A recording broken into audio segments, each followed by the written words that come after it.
This has been quite an interesting off season, as it's turned out, for the National Hockey League. And it started out with the Calgary Flames being decimated by the loss of two key players in Tkachuk and Gaudreau. And there's total panic in Calgary. And what are we going to do? And now we're not going to make the playoffs, this, that, the other thing.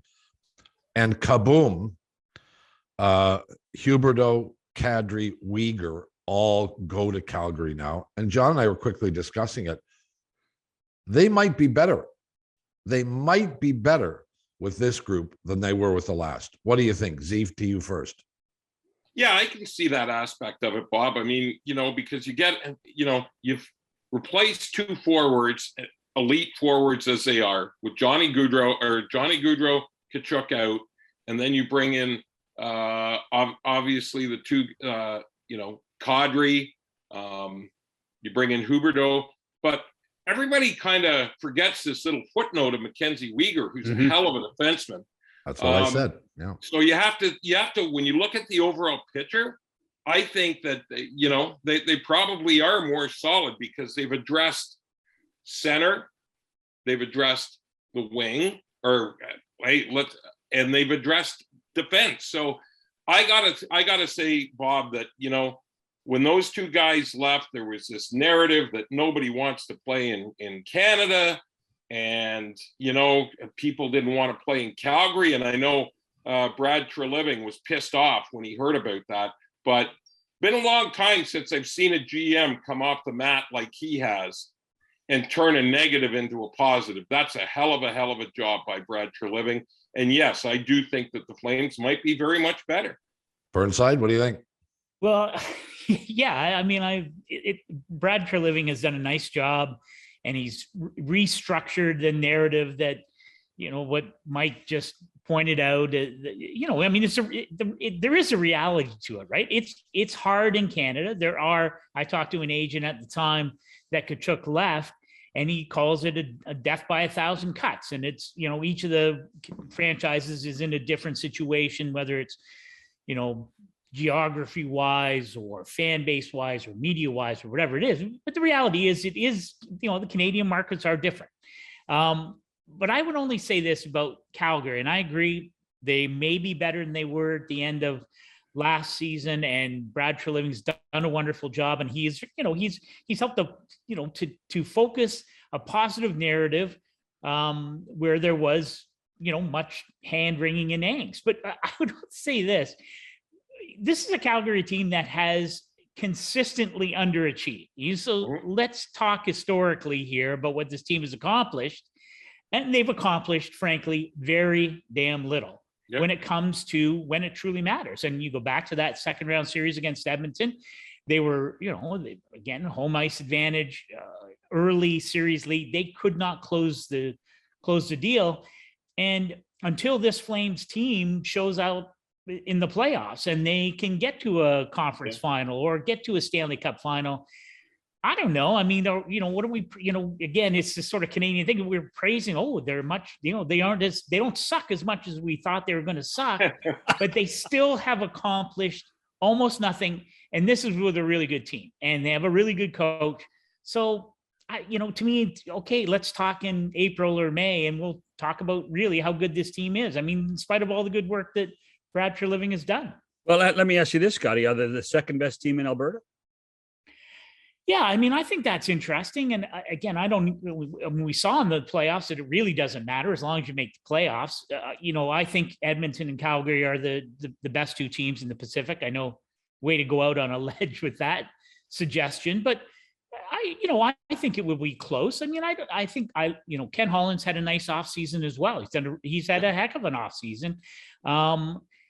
And it wouldn't surprise me if it was nip and tuck, Edmonton, Calgary, Edmonton. Again, Edmonton showed something in the playoffs finally.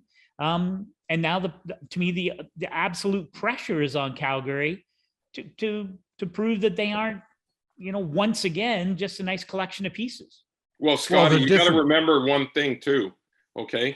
The three of us, apart from you, live in Toronto. So if you're talking about what have they won, we've done a few shows about the local team, about what have they won. So compared to Toronto, Calgary's been a juggernaut. Well, you know what, just because they got to the second round, Mike?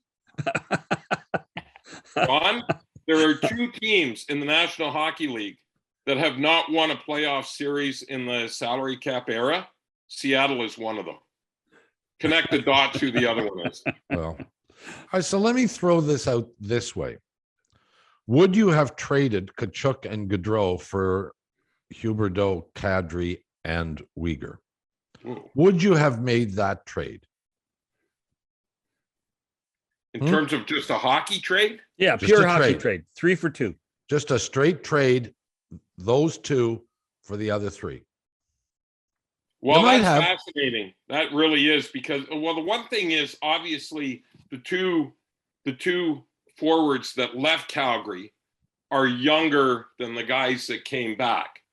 So Brad Treliving is shoving his money into the middle of the card game and saying, look, we think we're going to win in the next 4 or 5 years, because Kadri at 37, 38 years old isn't going to be the player that he is now. But I can't say for sure that I would, but it definitely, in an era where we don't see a lot of straight hockey trades, that definitely would fascinate me. And the fact that Uyghur is in there, Exactly. makes it even more kind of tempting to, because like we said, you can get better up front or at least replace those guys, but you're adding to your blue line. So in that respect, yeah, I'd have to give it a long look.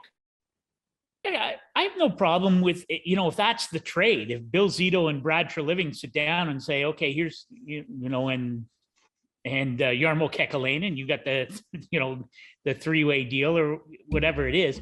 Listen, Florida needed to change what they did. Tkachuk adds an element that was obviously missing when the Panthers were embarrassed in a sweep in the second round at the hands of the Tampa Bay Lightning.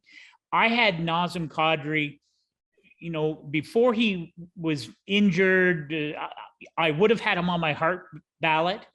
And I had him at the top of my UFA list in terms of impact. And I know people get up in arms about the length of the deal and what will it look like at the end of it. I hope I'm around at the end of that deal. I'm sure Brad Treliving hopes he is, and Daryl Sutter. But in the short term, Nazem Kadri, to me, had the potential to be the most impactful player coming in at center, and given his season in Colorado, and frankly, given, what I just mentioned, this is a Calgary team that hasn't been able to answer the bell when it mattered in the playoffs. And Kadri showed finally that he shook off whatever baggage he might have had from his playoff missteps along the way. He's a legitimate, 1A center, and come playoff time, he's the kind of guy in your lineup. So yeah, Bob, I'd have done that trade. Sure. Let's do it and see what happens, and not worry about what this looks like in 5 or 6 or 7 years.